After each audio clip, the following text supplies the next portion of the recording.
score or anything like that? No, credit score is not a factor. It's just repayment plan. Yep. Can they afford to repay?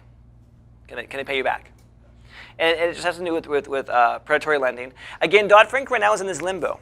What's going to happen with the regulatory guidelines? Will this go away completely? I don't know. We've had some people, a coalition on, it's called the Seller Financing Coalition, and they've been on Capitol Hill for a number of years. I know a couple of guys that have actually helped draft the laws that they're trying to get enacted to take this away because it's so restrictive for guys like you and me that want to help families.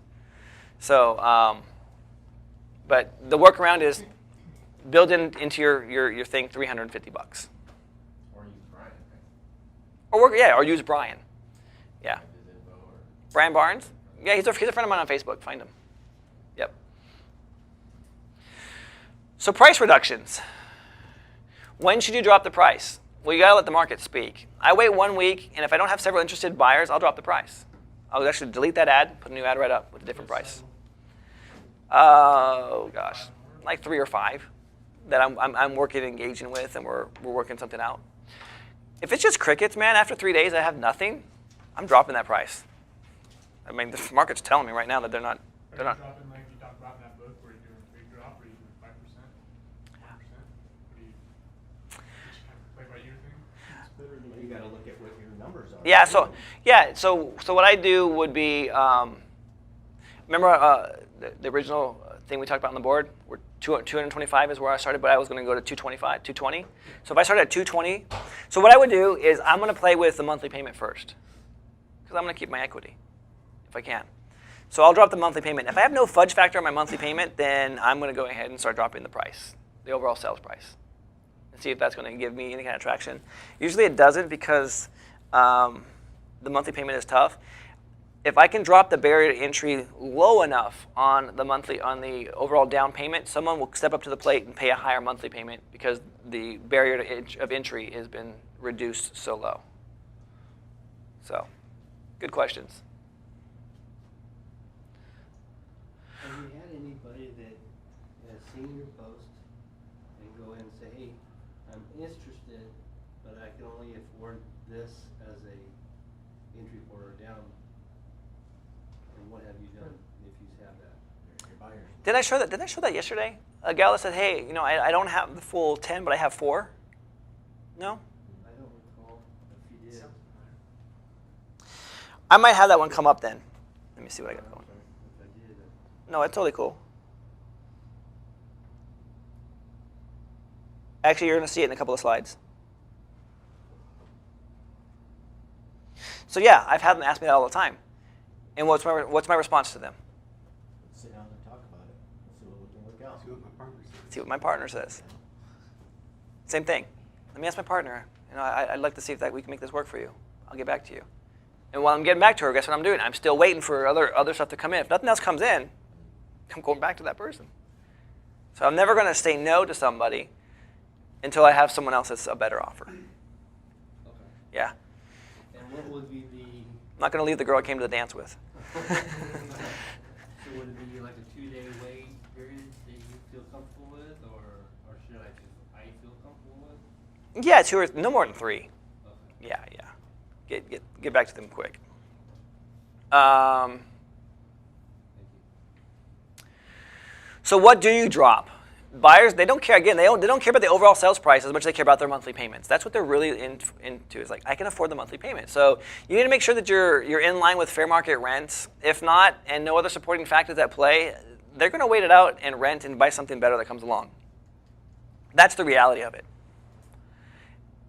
If it's like, hey man, I got $5,000 now, I'll pay $1,000 a month, but if you want $10,000 and $1,000, I can't do that. And if I counter and say, well, I'll take your 5 and I'll give you, $13 a month, they're like, well, shoot, dude, I'm paying $1,000 where I'm at right now. I'll just stay until I find something better and keep my $5,000. So, and I've had that conversation with people a lot. That's where I started realizing that, okay, you know what? I gotta see where this fair trade-off is actually going to be. That's part of my answer to a lot of stuff is test it. Your market could be different. Some of us are in the same market, but just test it. Rent higher than marketplace. So you need to make it worth their while. So if the market rate is, you know, the your rent to them, your payment to them is higher than what they can get somewhere else. You might want to reduce the price to give them more equity, cut the term in to have it paid off sooner. You just become creative. I've done this with people. The fact, the one on Roby, there's this property that, gosh, man, it was an adjustable rate mortgage. They had 20 years left on it. And so instead of us just saying, hey, we're going to take all 30 years, we're just like, look, man, just pay us this quick little assignment fee, and we're going to give you this note, and you can, in 20 years, have it paid off. Even though you're paying a little bit higher than market, that's what's going to happen. Because what happens when you have a 30-year mortgage and you have a 15-year mortgage? What's the difference in the trade-off? Higher payment Higher payment for what? for shorter, For shorter term. and better interest rate, I think. It is a better interest rate, yep. And a lot less interest Yes, of course. rate. A lot. So for someone coming into it, and I've had those conversations with people. I've actually sold a house where I showed them, like, look, if you were to go get a lower interest rate at a 30-year fixed, you're going to pay this much interest over the life of the loan. You take over this payment here at this interest rate, which is higher, but the shorter term, apples to apples, payments to payments, overall life of the loan, my deal is better, hands down, than theirs. And that's how I sold it to them. That's when you get really analytical with people. Sometimes you don't even have to do that. You just say, look, would you rather own it in 30 or 20? Oh, 20. Have you ever done interest only?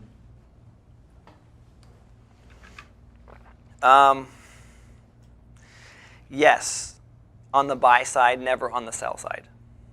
On the buy side? On the buy side, yes, I have. You buying? Me buying. Yep. On the sell side, if you were selling it to somebody, you haven't done an interest only contract with a buyer from you. Correct. Do I understand that Yeah, correctly? yeah. Okay. What does that even look like, the interest only? Yeah. Well, there's You guys a have reason one. for that. So you get the Dodd-Frank thing, you look at the ratio, it's 59. Right. You Yep. run an interest only, now you fit the qualifications. The explanation would be, hey, guess what? You throw an extra $500 a month toward it, and your payments actually become reduced over time because the interest only is based on the principal balance always. So they're technically only paying you the interest. Yeah. But But they can qualify better. 'Cause the payments are lower.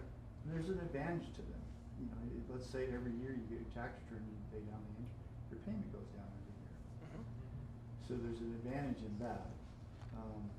Amortization, you tend to pay a lot of interest up front and Right. things later. Yep. Then Not they're to never, equal to they're, 20 years. they're only touching the principal if they're paying additional on top of That's that? correct. Correct, yeah. Oh, cool. Let me throw this one out to you as well, and I've gone around with a couple of people on Dodd-Frank as well. What is considered a true owner finance? Someone who lives in the property. Someone who lives in the property. So you can do an owner finance as an investor to an investor who's going to buy the property as a non-owner occupied. And maybe they're doing, so for example, if my seller's in the house still, the guy that I'm buying the house for, he's in it and he wants 2 months to move out or 3 months to move out. Can I not sell it to this person and then have that seller do a lease back to the person? And now it becomes a non-owner occupied. Dodd-Frank no longer applies. It's now an investment property. From our investment property. That's right. Gets around Dodd-Frank. Other question I've had with Dodd-Frank is, if the person's never on title, are they truly, is the property truly being seller financed to them? In the IRS's eyes, yes, because it's an installment sales contract. Dodd-Frank's eyes, no. Dodd-Frank is, you're taking a wraparound title, you're taking complete title to this property with owner financing. Contract for deed is not owner financing in this particular regard. It's just a contract. You don't own the property until that last thing is satisfied. If you break that contract, it's a breach of contract. Whereas owner financing, you have to foreclose. So is a contract for deed really considered? So would you replace that in your chart here behind you and put in the lease option space the contract for deed and the owner financing as the one that you just explained? As a true note being taken out? You could do that. It's kind of a in between, Yeah. a contract for deed. That's why all I do is contract for deeds.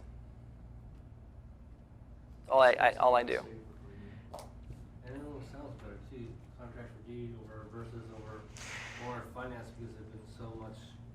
bad hype on that. But I'm showing you guys what the law is, as far as it's been understood correctly, so you guys can make your own decisions on it. Well, and owner finance, I'm sorry it's got bad press, but really. It's just a great deal for every people, man. commercial Yeah. building